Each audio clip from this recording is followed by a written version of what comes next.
भगवान श्री कृष्ण की नीति के चलते अर्जुन के पुत्र अभिमन्यु को चक्रव्यूह को भेदने का आदेश दिया गया।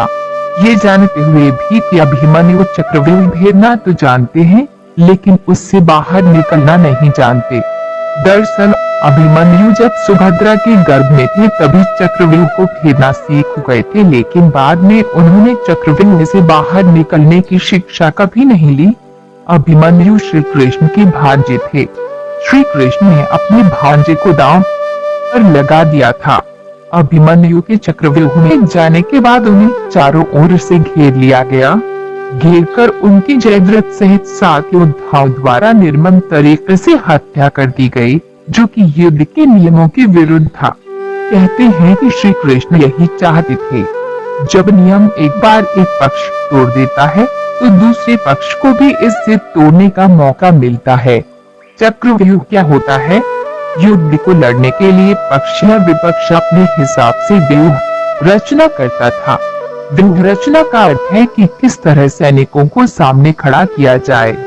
आसमान से देखने पर ही व्यूह रचना दिखाई देती है।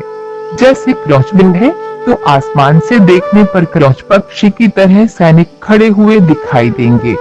इसी तरह चक्रव्यूह को आसमान से देखने पर एक घूमते हुए चक्र के समान सैन्य रचना दिखाई देती है। इस चक्रव्यूह को देखने पर इसमें अंदर जाने का रास्ता तो नजर आता है, लेकिन बाहर निकलने का रास्ता नजर नहीं आता। यह तो कोई बहुत ध्यान से देखे तो ही संभव होगा, लेकिन इसके लिए आपको आकाश से देखना होगा। यदि देख भी ले तो ये चक्रव्यूह तो घूमता ही रहता है। कहते हैं कि चक्रव्यूह की रचना ध्रुव ने की थी। इस व्यूह को एक घूमते हुए चक्के की शक्ल में बनाया जाता था, जैसे आपने स्पाइरल को घूमते हुए देखा होगा।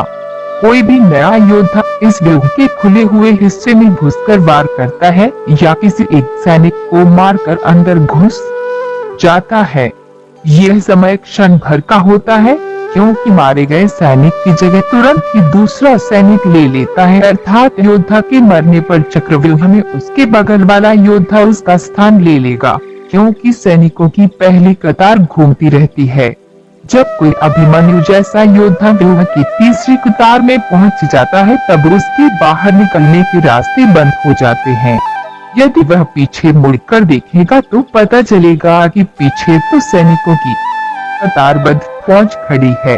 व्यूह के घुस जाने के बाद अब योद्धा चौथे स्तर के बलिष्ठ योद्धाओं के सामने खुद को खड़ा पाता है। इस चक्रव्यूह में योद्धा लगातार लड़ते हुए अंदर की ओर बढ़ता जाएगा और थकता भी जाएगा, लेकिन जैसे जैसे वो अंदर जाता जाएगा, अंदर के जिन योद्धाओं से उसका सामना होगा वो थके हुए नहीं होंगे। ऊपर से वे पहले वाले योद्धाओं से ज्यादा शक्तिशाली व ज्यादा अभ्यस्त भी होंगे। शारीरिक और मानसिक रूप से थके हुए योद्धा के लिए एक बार अंदर फंस जाने पर जीतना या बाहर निकलना कठिन हो जाता है। अभिमन्यु के साथ यही हुआ होगा। कैसे फंसे अभिमन्यु चक्रव्यूह में? कोई भी योद्धा व्यूह की दीवार तोड़कर अंदर जाने के लिए सामने वाले योद्धा को मारकर अंदर जाने का प्रयास करेगा, लेकिन वह तभी अंदर जा पाएगा जबकि मारे गए योद्धा की जगह कोई दूसरा योद्धा न आ पाया हो। इसका मतलब है कि उसे सामने खड़े योद्धा को मारकर तुरंत ही अंदर घुसना होगा, क्योंकि मारे गए योद्धा की जगह तुरंत ही दूसरा योद्धा लड़ने के लिए आ जाता है। इस तरह ये दीवार कभी टूटती नहीं है। दीवार को तोड़ने के लिए ठीक सामने वाले योद्धा को मारकर अंदर के योद्धा को भी मारते हुए अंदर घुसना होता है, लेकिन नया या अनभिज्ञ योद्धा अगल बगल के योद्धाओं से ही लड़ने लग जाता है। अभिमन्यु चक्रव्यूह में घुसना जानता था। उसने सामने वाले योद्धा को मारा और बहुत ही थोड़ी सी देर के लिए मिली खाली जगह से वह अंदर घुस गया। घुसते ही यह जगह फिर से बंद हो गई, क्योंकि मारे गए योद्धा की जगह किसी अन्य योद्धा ने ले ली। अभिमन्यु दीवार तोड़ते हुए अंदर तो घुस गया, लेकिन वह पीछे ये भी देख पाया कि दीवार पूर्ण बन गई है। अब इससे बाहर निकलना मुश्किल होगा। वह दीवार पहले की अपेक्षा और मजबूत होती है। प्रारंभ में यही सोचा गया था कि अभिमन्यु व्यूह को तोड़ेगा और उसके साथ अन्य योद्धा भी उसके पीछे से चक्रव्यूह में अंदर घुस जाएंगे। लेकिन जैसे ही अभिमन्यु घुसा और व्यूह फिर से बदला और पहली कतार पहले से ज्यादा मजबूत हो गई, तो पीछे के योद्धा भीम, सात्यकी, नकुल, सहदेव कोई भी अंदर घुस ही नहीं पाए। जैसा कि महाभारत में द्रोणाचार्य भी कहते हैं कि लगभग एक ही साथ दो योद्धाओं को मार गिराने के लिए बहुत कुशल धनुर्धर चाहिए। युद्ध में शामिल योद्धाओं में अभिमन्यु के स्तर के धनुर्धर 2-4 ही थे, यानी थोड़े ही समय में अभिमन्यु चक्रव्यूह के और अंदर घुसता तो चला गया, लेकिन अकेला, नितांत अकेला, उसके पीछे कोई नहीं आया। जैसे जैसे अभिमन्यु चक्रव्यूह के सेंटर में पहुंचते गए, वैसे वैसे वहां खड़े योद्धाओं का घनत्व और योद्धाओं का कौशल उन्हें बढ़ा हुआ मिला, क्योंकि वे सभी योद्धा युद्ध नहीं कर रहे थे, बस खड़े थे। जबकि अभिमन्यु युद्ध करता हुआ सेंटर में पहुंचता है। वे जहाँ युद्ध और व्यूह रचना तोड़ने के कारण मानसिक और शारीरिक रूप से थके हुए थे, वहीं कौरव पक्ष के योद्धा तरोताजा थे। ऐसे में अभिमन्यु के पास चक्रव्यूह से निकलने का ज्ञान होता तो वे बच जाते, या उनके पीछे अन्य योद्धा भी उनका साथ देने के लिए आते तो भी वे बच जाते। दरअसल अर्जुन पुत्र अभिमन्यु चक्रव्यूह भेदने के लिए उसमें घुस गया।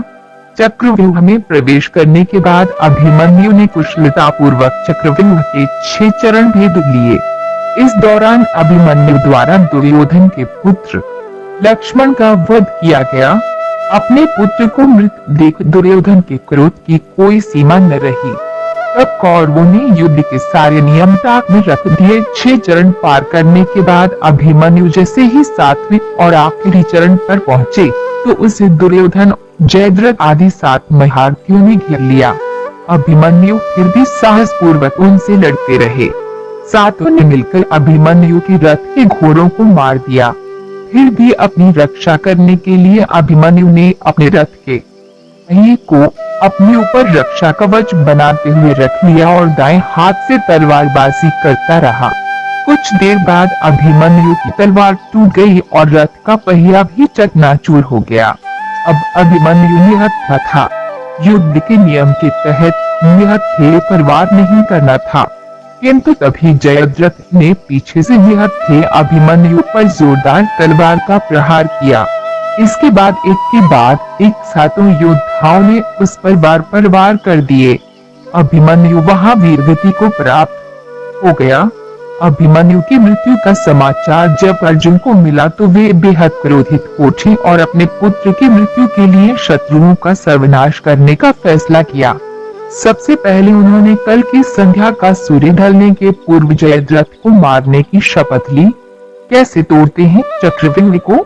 कुशल योद्धा देखता है कि बाहर की ओर योद्धाओं का घनत्व कम है, जबकि अंदर के योद्धाओं का घनत्व ज्यादा।